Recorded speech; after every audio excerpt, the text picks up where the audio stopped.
You know, I'm pretty sure last time we were playing Portal, which was about a couple weeks ago, something important was happening, and I can't remember what it was. Hmm. Oh yeah, we were falling again. Oh, hi. So, how are you holding up? Because I'm a potato. Oh, good. My slow clap processor made it into this thing.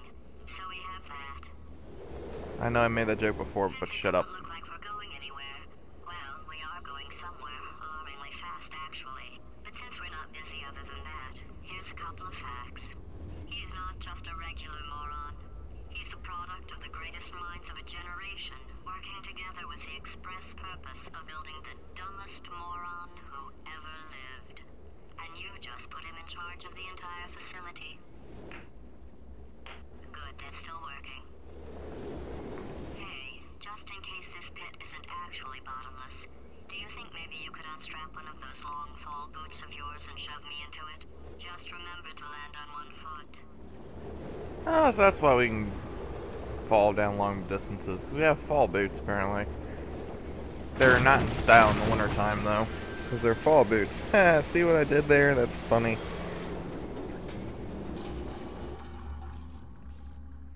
Alright, so we are into a new place, Appature Science Innovators, which is still Appature Science, but it's back in time. We just time traveled by going down a big pit and going above 88 miles per hour. So anyways, GLaDOS decided to do all my recaps for me because, well, that basically describes what's up with the plot so far.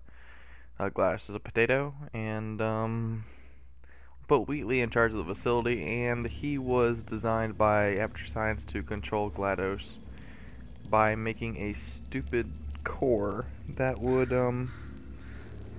try to control her. And well, now we have an idiot upstairs running the whole office. I've been dreading this part because this is my least favorite part of the game. It does look nice, you know, it's all gloomy and giant frickin' enormous and all that good stuff. I mean, this part's kind of boring. So I'm going to try to run through this as quickly as possible. You'll see why I don't like this.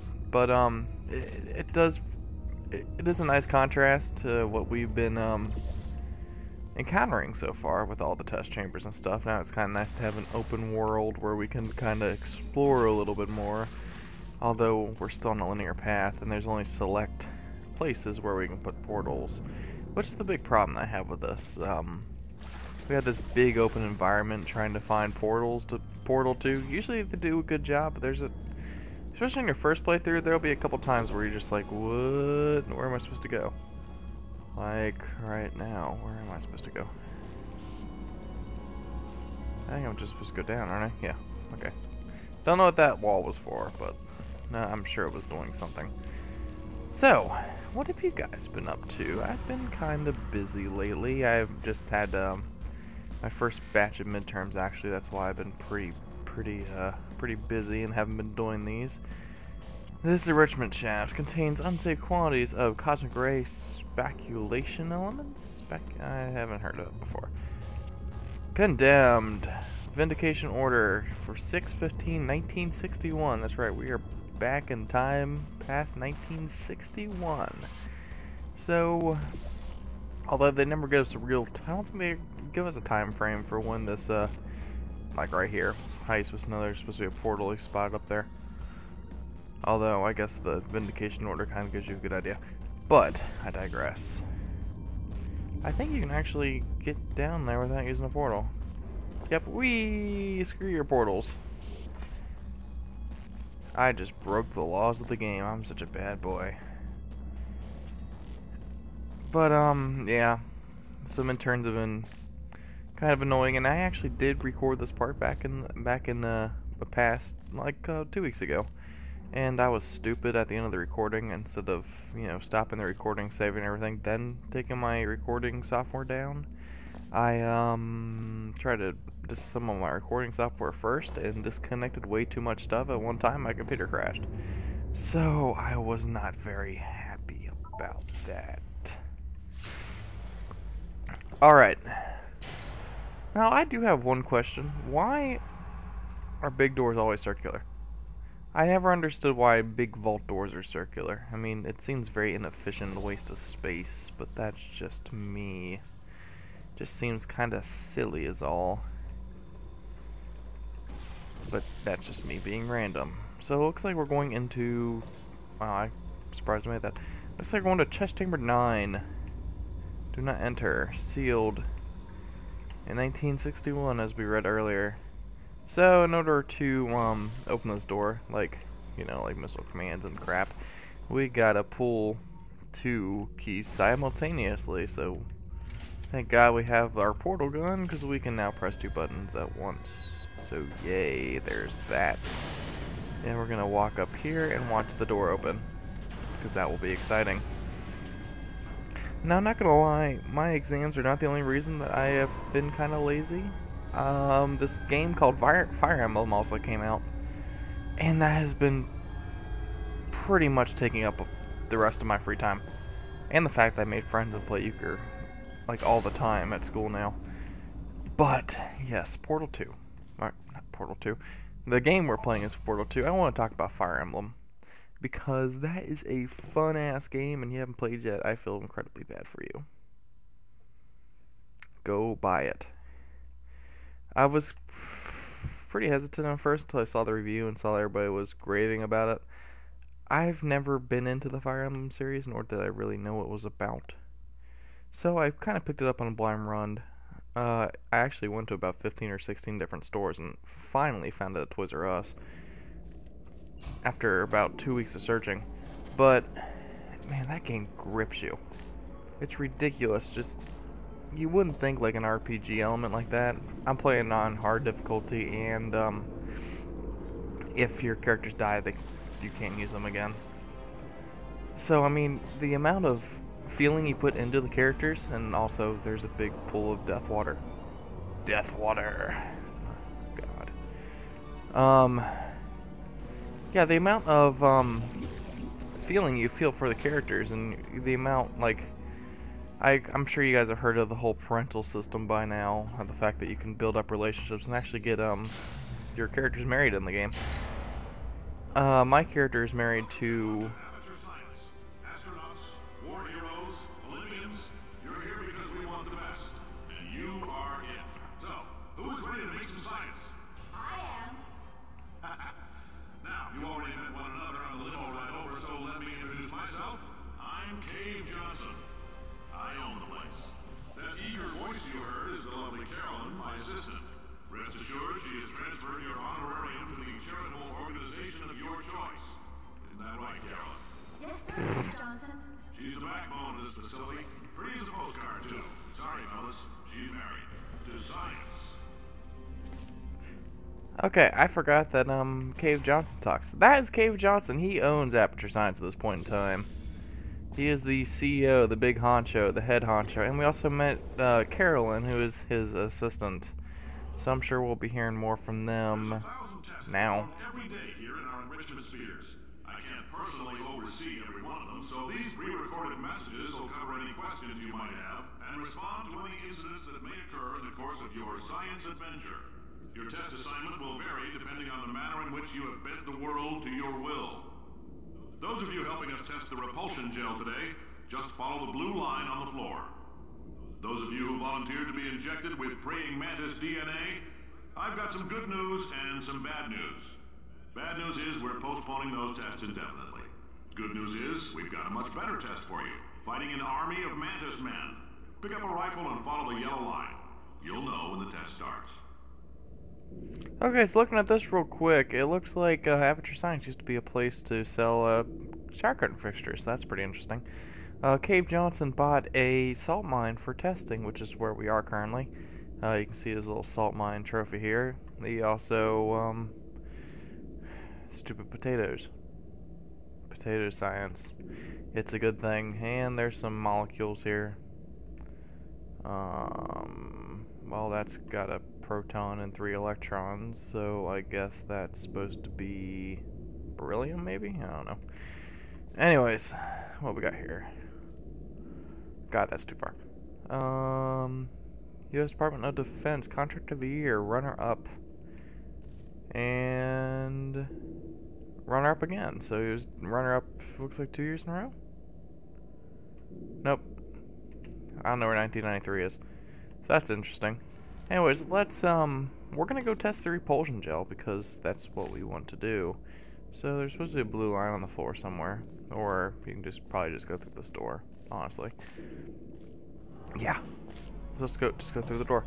And you can see that's where we were originally. So now we're on the other side. And this part confused me as a kid. Or, not as a kid, I played this, what, 3 years ago? When it came out originally. But, this part always confused me. Because you're gonna see why here in a little bit. Anyways, getting back on task, Cave Johnson is the CEO of Appature Science at this time, and he's the one that bought the salt mines I said earlier, and Carolyn is his lovely assistant who is married to Science. So, both of them are pretty important characters, and pretty damn funny, as you might expect at this point. Now, I missed a couple trophies, and I'm dead. Woohoo! I'm gonna go take a quick little bath, and we'll be right back. I missed a couple of trophies back in Chapter 2, the Advanced Aerial Faceplate, which I believe is test chamber maybe 7 or 8. I'm not 100% sure which number it is. But I will be covering that in the next episode because we're going to do some work for some trophies in this episode, but we won't be getting those trophies until the next episode. So, really no point in doing that now. Now, is there? Okay. My game audio cut out, so I had to change my audio setting real quick. Alright, so one of the achievements is to click all these doors. So let's go ahead and click this door. No. If you've cut yourself at all in the course of these tests, you might have noticed that your blood is pure gasoline. That's normal. We've been shooting you with an invisible laser that's supposed to turn blood into gasoline. So all that means is it's working. Okay, that's an interesting test. If you need to go to the bathroom after this next series of tests, please let a test associate know, because in all likelihood, whatever comes out of you is going to be coal. Only temporary, so do not worry. If it persists for a week, though, start worrying and come see us, because that's not supposed to happen. They do a lot of work with natural resources. That's interesting. Or natural gas. We're going to have a superconductor turned up full blast and pointed at you for the duration of this next test. I'll be honest, we're throwing science at the wall here to see what sticks. No idea what it'll do. Probably nothing. Best case scenario, you might get some superpowers. Worst case, some tumors, which we'll cut out. Yeah, I don't think shooting a superconductor is just a really powerful magnet. I don't think that's really going to do much to a human being.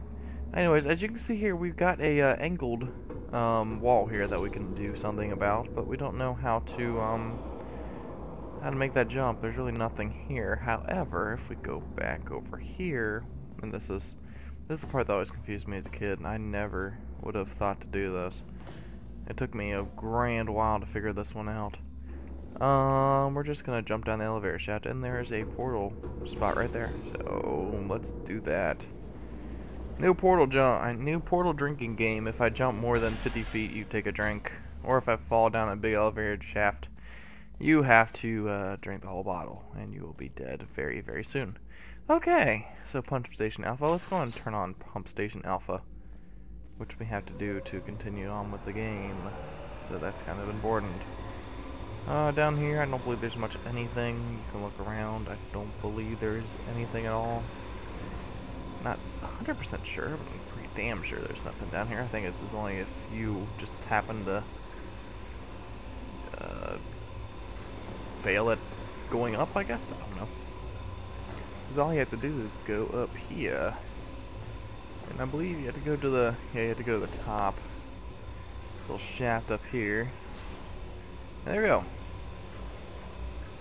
And now we're going to follow this. Whee! They say great science is built on the shoulders of giants. Not here. At Appature, we do all our science from scratch. No hand-holding. Anyways, getting back to the whole Fire Emblem thing, that game's a lot of fun. The whole parental thing, I have 2 kids with my wife, who is, I'm drawing a blank right now, Lisa, the healer that you meet at the beginning of the game. We have two kids, and the amount of protection that I feel towards them is ridiculous. It's nothing I've felt in a video game before, and it's probably gonna be one of my all-time favorite games of all time. Oh God. All right, let's get started.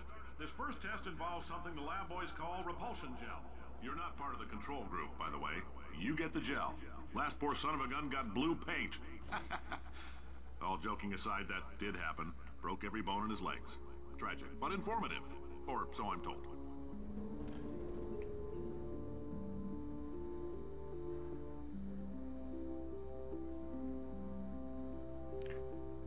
Interesting. So basically, Appature Science tried to sell fiberglass, which is incredibly poisonous and not a good thing to eat, nor is it a good thing to touch, which is why you should never touch insulation that's in your house, because that will itch like crazy and can really mess you up. That's some pretty nasty stuff there. Anyways, now we're going to go ahead and figure out what's going on here. There's a button somewhere. Button. Who's got the buttons over here, isn't it? So let's just do this then. As you can see, the whole premise behind the repulsion gel is the fact that basically, well, it's just a big momentum jump, is really all it is. However far high you jump is how high you come back. I mean, you will be doing some pretty interesting puzzles with the repulsion gel later, but these first few tests will be very straightforward. They're telling me I ought to stop making these pre-recorded messages. That gave me an idea. Make more pre-recorded messages. I pay the bills here. I can talk about the control group all damn day. He's got kind of a temper now, doesn't he? This part's kind of confusing too. There's actually a wall there that you're supposed to portal to, but you would never find that. It's kind of in a really weird spot. For this next test, we put nanoparticles in the gel. In layman's terms, that's a billion little gizmos that are going to travel into your bloodstream. Don't fall down there. That's where the first test was. RNA molecules and so forth into your tumors. Now, maybe you don't have any tumors. Well, don't worry. If you sat on a folding chair in the lobby and weren't wearing lead underpants, we took care of that too. So now Cave Johnson has decided to inform us that he's given us good stuff. Yeah, he's given us some tumors, some bad stuff. So that's not good. So we're back to the whole test track thing, although it's a little bit different. Not really, but I guess it is a little different. And I've also gotten back to, although I haven't found a way to record them, I've been playing a lot of online portal thingamajigs. It's been a lot of fun. I've seen a couple of really good ones that have actually made me think and all that good stuff. This is a cool puzzle. Yet another application of the repulsion gel. You can actually, you know, bounce on a wall. So that's pretty freaking sweet. And in fact, one thing I do need to mention: if you press crouch while you're on repulsion gel, you will instantaneously stop. So that is an important thing to remember, because that is a good thing to know. Alright, so let's go ahead and do one more momentum jump. Well, that's not a momentum jump, that's a repulsion jump. And that'll take care of that. Do not get covered in the repulsion gel. We haven't entirely nailed down what element it is yet, but I'll tell you this, it's a lively one, and it does not like the human skeleton. The more you know with Cave Johnson. Anyways, I think I'm going to go and cut it here. It's been about 18 minutes, and my last part was, what, an hour long? So next time we're going to continue on. I'll see you guys then. Bye, everybody.